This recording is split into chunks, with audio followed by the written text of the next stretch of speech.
Hi అండి, అందరికీ నమస్కారం. ఈ అవకాశం ఇచ్చిన వాసవి గారికి నా హృదయపూర్వక ధన్యవాదాలు. ఆషాఢం ప్రత్యేకత గురించి చెప్పాలి అనుకుంటున్నాను.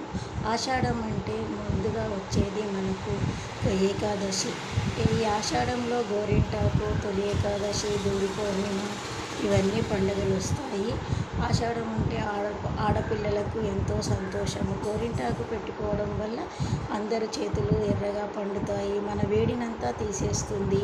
మన ఒంట్లో ఈ ఎండాకాలం మొత్తం మన ఒంట్లో వేడిగా ఉంటుంది కనుక ఒంట్లో వేడి అంతా చలువతోని మనకు చలువనిస్తుంది. గోరింటాకు పెట్టుకోవడం వల్ల చేతులు ఎర్రగా పండుతాయి, అందంగా తయారవుతాయి. మనకు ముందుగా కట్లకోల ఏకాదశి వస్తుంది. ఈ కట్లకోల ఏకాదశికి ముందు అందరూ ఉపవాసాలు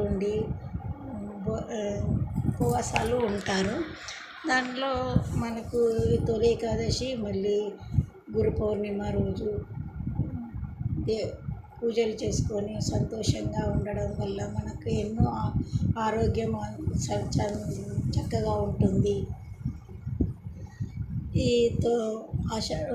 ముందుగా కొత్తగా పెళ్ళైన వాళ్ళకి ఈ ఏకాదశికి ముందు కొత్త పలహారాలు తీసుకొని, మామిడి పళ్ళ దావతు, పచ్చళ్ళు అన్నీ తీసుకొని వచ్చి ఆడపిల్ల వాళ్ళు అబ్బాయికి అమ్మాయికి బట్టలు పెట్టి మళ్ళీ వాళ్ళకి అన్నీ సమకూర్చి ఆషాఢ పట్టి అని తీసుకొచ్చి అమ్మాయిని ఇంటికి తీసుకెళ్తారు. ఆషాఢంలో అత్తగారు కొత్త కోడలు చూసుకోకూడదని, అల్లుడు అత్తగారు చూసుకోకూడదని ఆ నెల రోజులు అలాగే అమ్మాయి తీసుకొని వెళ్తారు. ఇంకేంటంటే మనకు ఇప్పుడు ఈ కాలంలో ఆషాఢ మాసంలో అమ్మాయిని ఒక నెల రోజులు తల్లిగారింట్లో ఉంచుకోవడం లేదు. ఎందుకంటే వీళ్ళు వెళ్ళట్లేదు, వాళ్ళు ఉండట్లేదు. ఒకరోజు అమావాస్య రోజు బయట తల్లిగారింటికి వెళ్ళేసి మళ్ళీ వచ్చేస్తున్నారు. అట్లా కాదు కదా. ఆషాఢం మొత్తం అత్తగారు కోడలు గారు చూసుకోవద్దు. మళ్ళీ అత్తగారు కూడా అల్లుడిని చూడొద్దు అని అంటారు. ఇది మన సాంప్రదాయం. అలాగే ఈ గురు పౌర్ణిమ రోజు మనకు పూజలు, సాయిబాబా కానీ గురువును కానీ పూజించడం వల్ల మనకెంతో లాభం.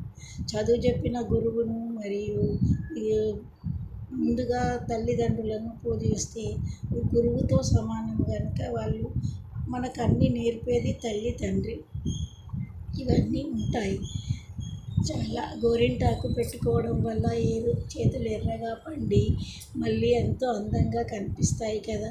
అందుకే ఆడపిల్లలందరూ గోరింటాకు పెట్టుకోవాలి.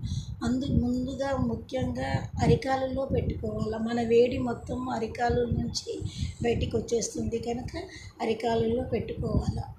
ఇది మన పండగ. ఈ ఆషాఢంలో చాలా మంచిగా అందరూ ఉండాలని కోరుకుంటూ ధన్యవాదములు. వాసవి గారు. ఆషాఢ మాసంలో వారాహి నవరాత్రులు మొదలవుతాయి మరియు పూరి జగన్నాథ రథయాత్ర కూడా మొదలవుతుంది.